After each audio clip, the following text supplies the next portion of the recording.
శ్రీమాత్రే నమః శ్రీ మహాసరస్వత్యే నమః శుక్లాంబరధరం విష్ణుం శశివర్ణం చతుర్భుజం ప్రసన్నవదనం ధ్యాయే సర్వవిఘ్నోపశాంతయే శ్రీమాత్రే నమః శ్రీ మహాసరస్వత్యే నమః.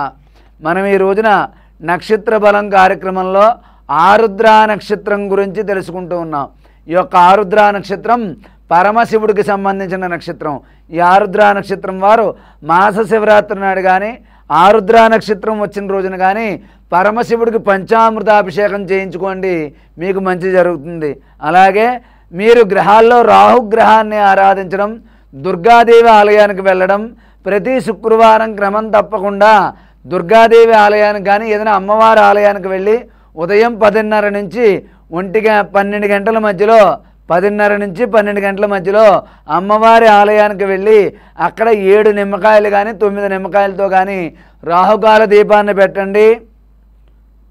దుర్గాదేవికి సంబంధించిన స్తోత్రాలు చదువుకోండి.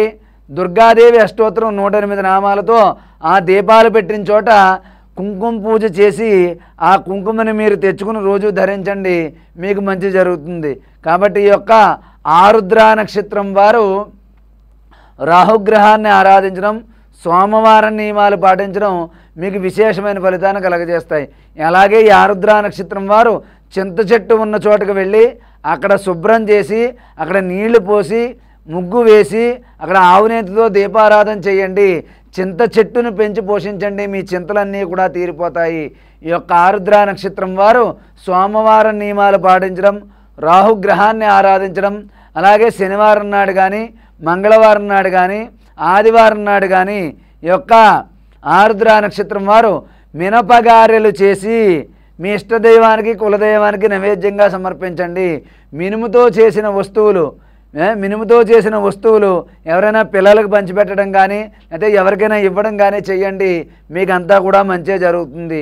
ఏదైనా శుక్రవారం కానీ ఆదివారం కానీ మీరు దేవాలయానికి వెళ్ళి ఒక నలుపు కానీ నీలం కానీ మిక్సింగ్ కలర్స్లా ఉన్నటువంటి 4-5 రకాల కలర్స్ కలిసిన మిక్సింగ్ కలర్ వస్త్రంలో 1.5 కిలో మినపప్పు కానీ మినపగుళ్ళు కానీ పోసి బ్రాహ్మణుడికి దానం చేయండి, మీకంతా కూడా మంచిగా జరుగుతుంది. అదేవిధంగా ఈ యొక్క ఆరుద్ర నక్షత్రం వారు శృంగేరిలో ఉన్నట్టు శృంగేరి వెళ్ళి అక్కడ అమ్మవారిని దర్శించుకుని అక్కడ ఒక రోజు నిద్ర చేసి రావడం వల్ల మీ జీవితంలో ఎక్కడో ఆగిపోయాయి, పని అవదు అనుకున్న పని కూడా ముందుకు సాగడానికి మీకు ఒక పరిష్కార మార్గం అనేది తప్పకుండా కనపడుతుంది. కాబట్టి ఈ యొక్క ఆ రుద్ర నక్షత్రం వారు ఆ రుద్రుణ్ణి ఆరాధించండి, ఎప్పుడూ కూడా మీరు సుఖ సంతోషాలతో ఉంటారు. అలాగే ఈ యొక్క ఆరుద్ర నక్షత్రం వారు ఇంకా ఎటువంటి పరిహారాలు చేయాలి, ఎటువంటి హోమం జరిపించుకోవాలి అనే విషయాల గురించి కింద కామెంట్ రూపంలో మీ యొక్క ప్రశ్న తెలియజేస్తే నేను దానికి పరిష్కారం తెలియజేస్తాను. లేకపోతే కింద కనిపించే నెంబర్కి ఫోన్ చేయండి, మరిన్ని పరిష్కారాలు తెలుసుకోండి, మీ సుఖ సంతోషాలతో జీవించండి. సర్వే జనా సుఖినో భవంతు. స్వస్తి.